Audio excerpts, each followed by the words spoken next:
Howdy, the name's Coasterman, and we are going to be heading to the Omniplex today.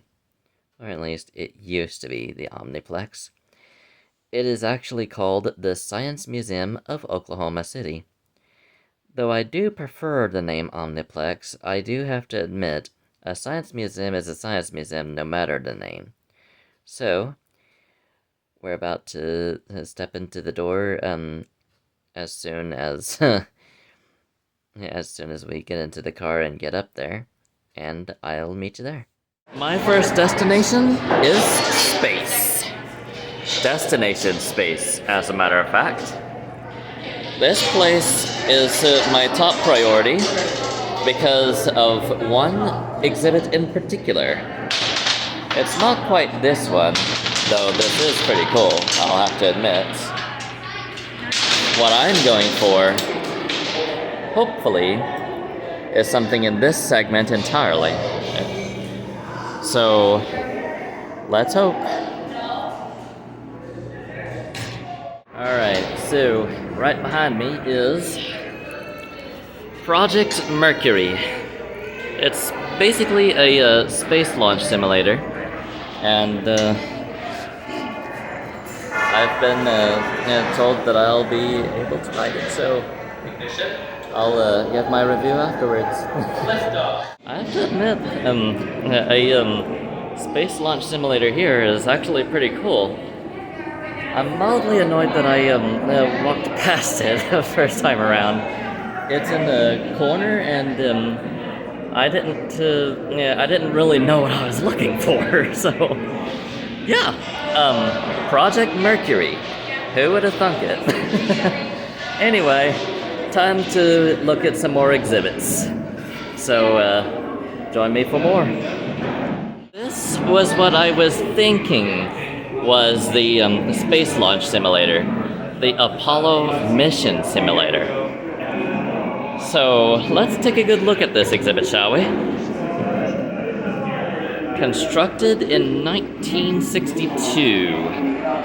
Did you know every Apollo astronaut who flew in space conducted their primary training mission inside this simulator? One of just 3, the Command Module Simulator is considered to be one of the most historic and important training devices used during the Apollo program. The Great Train Wreck, pictured above at the Johnson Space Center in Houston, was astronaut John Young's description of the Apollo spacecraft simulator. Located inside this abstract array of cubicles was the Command Module cockpit unit that you see here. Prior to the Apollo flights, astronauts spent countless hours lying on their backs in this simulator, practicing every detail of their complex missions.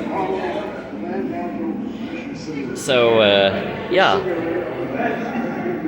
Given the risks involved and all of the disasters that happened during the space program, the Mercury project that I just took on is the closest I'll ever come to confidently getting into a rocket. How I said that we might come back to this exhibit?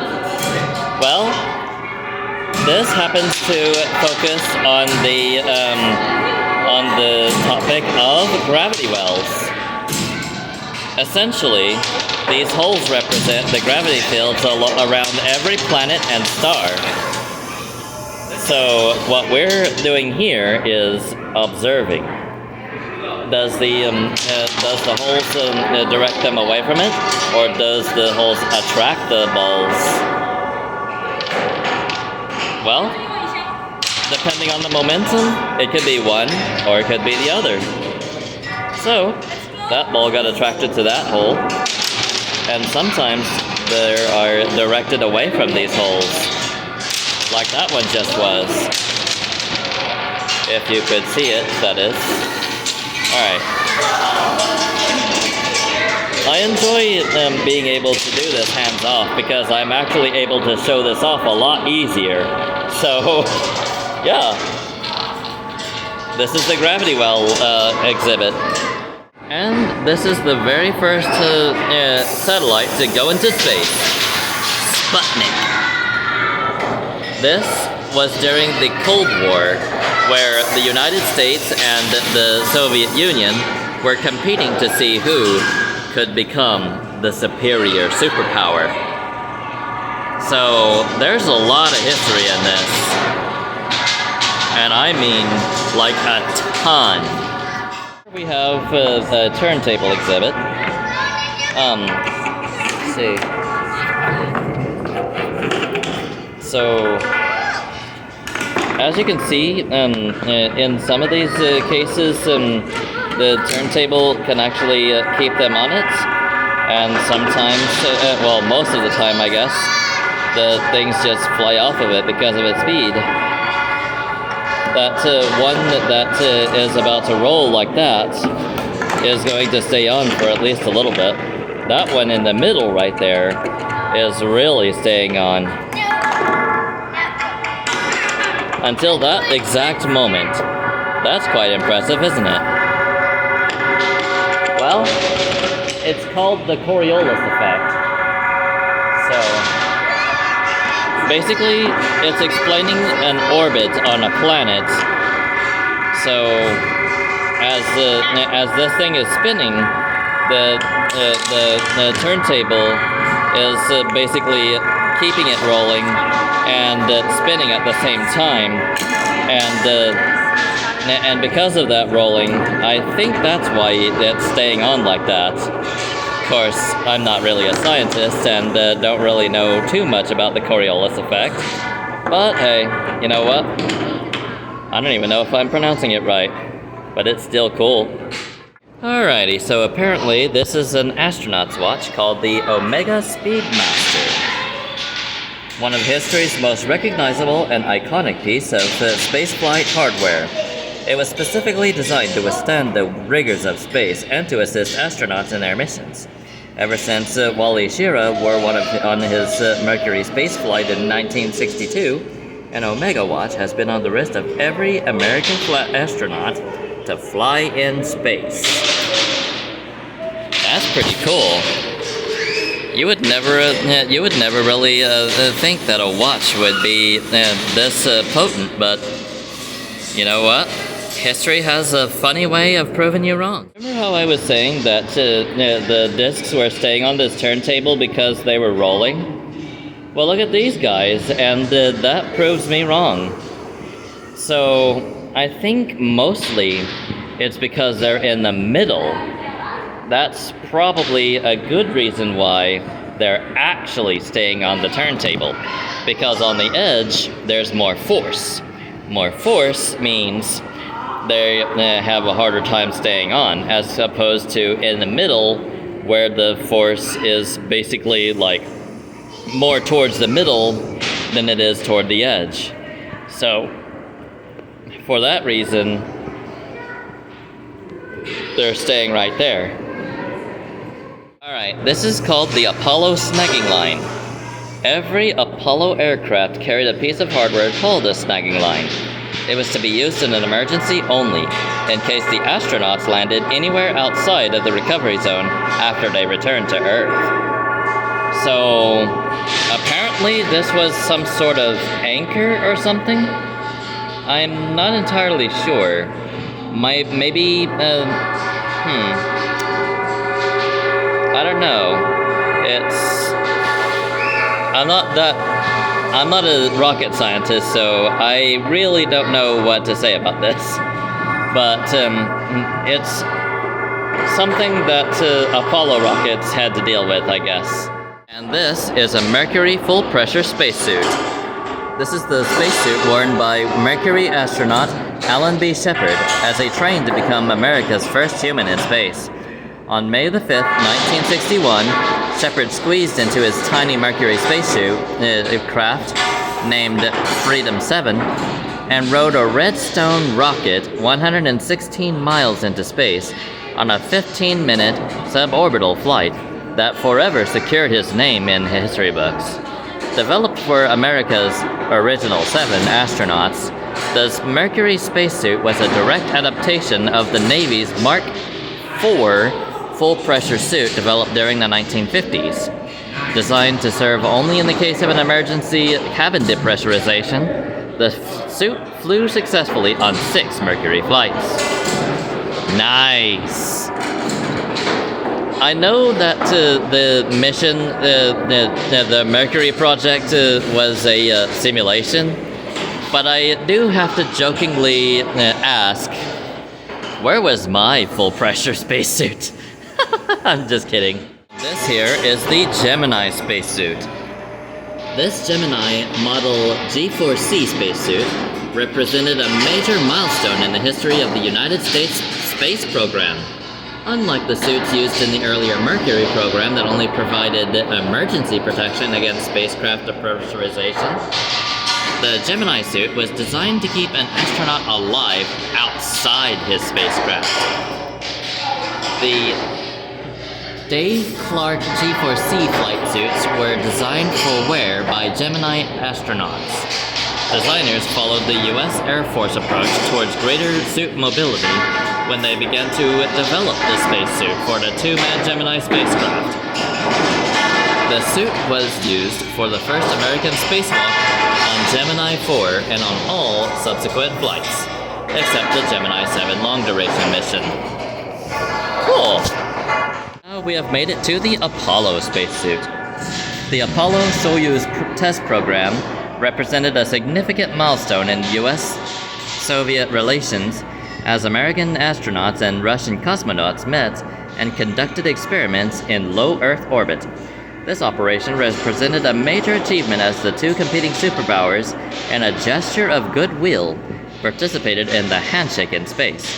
The showcased ASTP configuration of the Apollo A7LB spacesuit was created specifically for the astronauts participating in the joint United States-Russian space mission that took place in July of 1975.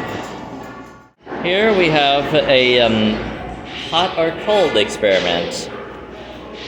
So the question here is the way your brain receives information always correct?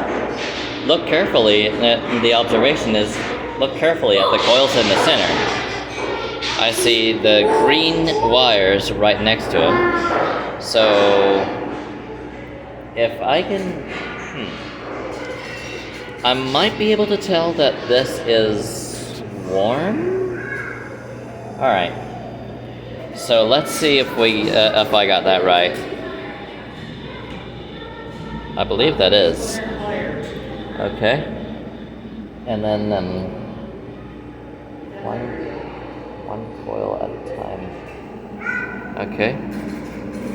Huh. Oh.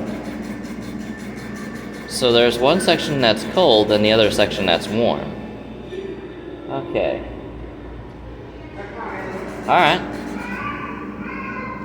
So apparently if you touch the cold and the warm at the same time, you'll get a different sensation altogether. So let's try that.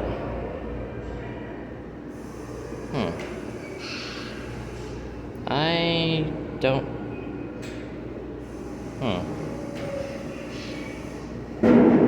Okay.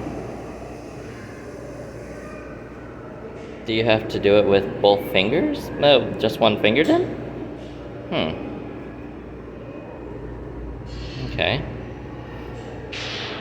So. Okay.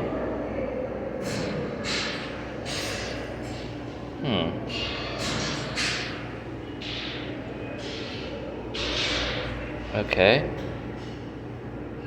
I guess that kinda works. I don't really feel anything too hot. Oh well. You know what? It's still a pretty cool experiment. This is another spacesuit. The United States Air Force's Manned Orbiting Laboratory Program, or MOL for short. This Manned Orbiting Lab spacesuit has rarely been seen because it was produced secretly for military space spies to wear. In the mid-1960s, when NASA's Gemini and Apollo programs were getting all of the media attention, the US Air Force was quietly developing their own manned space program.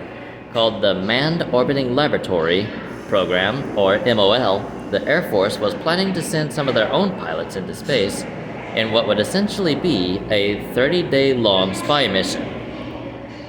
But this spacesuit would never fly. The MOL program was canceled in July 1969, the same month NASA's Apollo 11 crew landed on the moon.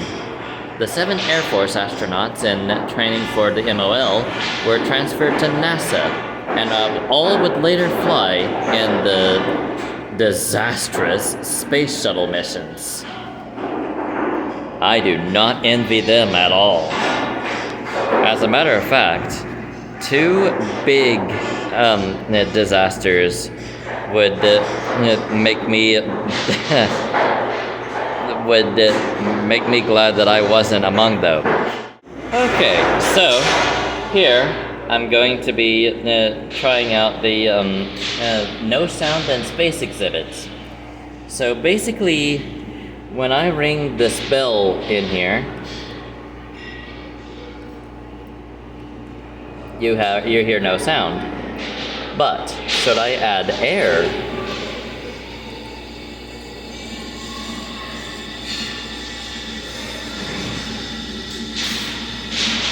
Okay. It's still not particularly loud. Oh, there it is. There's the sound.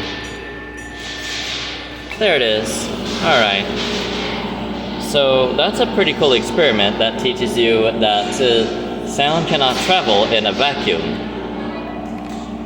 It's pretty effective too, because until I ran that fan for a good while, I couldn't actually hear anything. Here is the reaction time experiment exhibit, both. So here is something very important that you need to know. How important is a good night's sleep when it comes to your reaction time? Very. Recent studies show that subjects who are tired perform just as poorly as tests measuring reaction time as subjects who had been drinking alcohol. To say their best, every astronaut needs their shut-eye. Yep, I agree. And that applies to video games as well. I would know. I've tried it before. Some impressive reaction time, or flub it up entirely. And it looks like I pretty well did exactly what I did before starting the recording, as my thumb was at the 24 mark. Cool. So I guess that's my reaction time in seconds, or however long this actually measures for. Well, you know what? Let's go ahead and get on with the next exhibit. Okay, so here's an experiment with air and a vacuum. The question is, without air, would all objects drop at the same rate? Notice the pump valve, air and vacuum. This is an observation, by the way. Notice the 2 objects. Which one is the heaviest object? Which one is the lightest? So in here we have a 20-sided die, or in D&D terms, a D20. The other object is an orange feather. So I'm saying that, now I'm gonna say that the D20 is the heavier, the feather is the lighter. Alright. What do you think will happen when the 2 objects are dropped? Well, there is air in the tube. Well, that's easy. The D20 would go first, and the feather would follow way behind. What will happen if the 2 objects are dropped when there is no air in the tube? That's the real question. Okay. It's currently on air. So, let's see if my observation is correct. Huh. The feather actually hit the bottom first. Okay. Right then. But now let's see what happens when we turn the air off. So, the air is now off, or at least it should be. Maybe it just closed the valve? I don't know. Anyway, what would happen in a vacuum? Alright, here we go.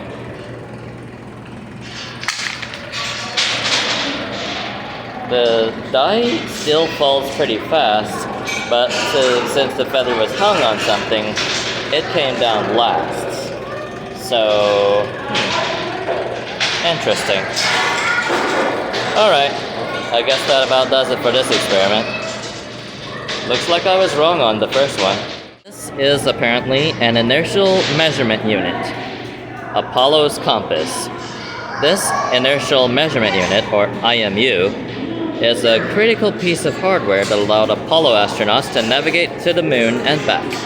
Essentially, a 3-axis gyroscope, the IMU provided the astronauts with an essential element of navigation, a fixed point of reference. So, if this is a 3-axis gyroscope, then I'm guessing it always pointed back to the Earth, or is it like, I don't know.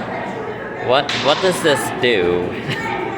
Again, I'm not a rocket scientist, so that's just something that I don't really know. Fittingly enough, this looks very old-fashioned. This is a spacecraft fire extinguisher. It was developed to carry on board American spacecraft to help against cabin fires. A fire in a spacecraft is an astronaut's greatest fear during a mission. This was especially true during the early days of spaceflight, when the Mercury, Gemini, and Apollo craft were pressurized with pure oxygen, which could easily fuel a minor spark into a roaring flame. Yeah, I can see that. Didn't really protect the crew of the Challenger and Columbia, though. A pity. And it's those two disasters in particular that make me never want to go into a spacecraft. Ever. Here we have the Mir sleeping bag. The best thing about sleeping in space is that you can do it anywhere. Due to the microgravity environment, sleeping on the floor is just as comfortable as sleeping on the wall, and astronauts don't require a mattress. On long missions, you can sometimes get a small, private area where you can put out your sleeping bag. Some astronauts sleep in individual sleeping compartments that have a sleeping bag, pillow, light air vent, and a place for personal belongings. Those who prefer to sleep outside the units can secure their sleeping bags to the floor, the ceiling, or the wall. This is the sleeping bag used by Oklahoma astronaut Dr. Shannon Lucid during her 6-month-plus stay aboard the Russian Mir space station in 1996. Similar sleeping bags are used on the Space Shuttle and on the International Space Station, or ISS for short. Even with these, I really don't want to ever get into an aircraft, or spacecraft rather. Aircraft I've been in. I have been in a jet twice. Spacecraft, on the other hand, are a completely different story altogether. This is apparently the Apollo Return Contingency Water Bag. Lessons learned from Apollo 13. During the 13th Apollo mission, an explosion aboard the spacecraft shut down all of the fuel cells. This meant that not only did the spacecraft lose its primary supply of electricity, but no water was being created to drink. The crew barely made it back to Earth alive, but they were badly dehydrated. Following Apollo 13, emergency procedures were put into place in case fuel cells ever had to be shut down again during a mission. 5 of these collapsible bags, like the type displayed here, were placed on all subsequent Apollo aircrafts. These bags were to be used only in an emergency that required the fuel cells to be shut down. See, this right here is one reason why I never wanted to step foot on an aircraft. Again, I've been on an aircraft. I've been on a jet. Bit of tech here. This is the Mir toilet, or MIR toilet. Toilet operation. To substitute for the lack of gravity, space toilets use vacuum suction to draw waste away from the body. Just as importantly, the unit corrals the waste to keep it confined. To operate, the person must position their bottom perfectly over the receptacle hole on the top of the toilet, and holding onto the surrounding railing, the person pulls himself down to make a seal to the opening. As a few cosmonauts can attest, this positioning and proper seal was critical to keep from having to clean up a big mess and not have it floating around the spacecraft. Once in place, the vacuum fans are activated and the solid waste is pulled into a bag. The bags are large enough to store up to 19 days worth of waste. When filled, the bag is changed and the old bag is sealed and stored. The bags would later be placed aboard a Progress supply ship, where they would burn up during re-entry. Huh. Neat. I may have tripped over my words a few times there, but you got the message, right? Here is a little bit of an experiment on spin. For those of you who have motion sickness problems, I'm not really going to do anything to really show this off, but basically what you need to know is spin one of these wheels and then sit on one of these stools. The wheel will make it to where you spin. I think you have to hold it the right way, though. That's the thing. So I'm going to see if I can do it right, and then I will give my review after I get done. It did take me a bit to figure that out, but looking downstairs to see how somebody else was doing it on a similar exhibit definitely helped out. So, yeah, call me a noob. I'm not that great with physics in real life. Really interesting exhibit for you. On the Earth, you have a certain weight. This is going to weigh you based on what you actually weigh on Earth. Given I have tennis shoes on, my weight is going to be a little bit different than usual because I'm a little bit heavier, and given the fact that I've had flatbread cheese pizza, definitely don't help either.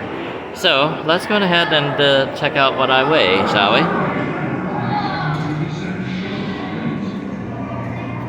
196. Okay. Keep this in mind. This will be important for later. The reason my weight was so important on Earth is because on the moon, you're actually lighter than you are on the Earth. There's probably not going to be a significant difference, but let's see what we got. Well, I say that, but you're only about 1/6 of your weight on the moon. Yep, 33, pretty close to 33.8, 33.9 on the moon. So, yeah, pounds and ounces. I believe that would be 33 pounds and 10 ounces on the moon. So, yeah, that is actually a pretty significant difference, I have to admit. Quite possibly the coolest experiment right here.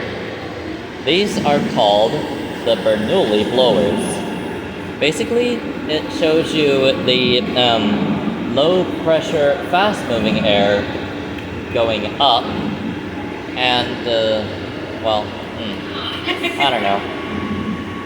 Basically, what it is showing is that these can float right in place given the right conditions. Given that these look like the insides of a revolver barrel, I'm guessing if the right way has to deal with the positioning of those air vents and the type of air that blows the ball up and down.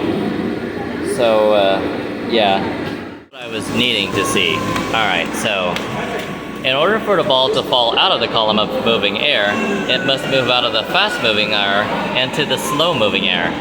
Bernoulli's principle tells us that faster moving air has lower pressure, and calm or slower moving air has more pressure. As the ball moves out of the airstream, it encounters calm air on one side and moving air on the other. The high pressure of the slower moving air pushes the ball toward the moving air at low pressure. This higher pressure air surrounding the column of low pressure, faster moving air keeps the ball in the airstream. Huh. So that you can do this with a hair dryer, I guess.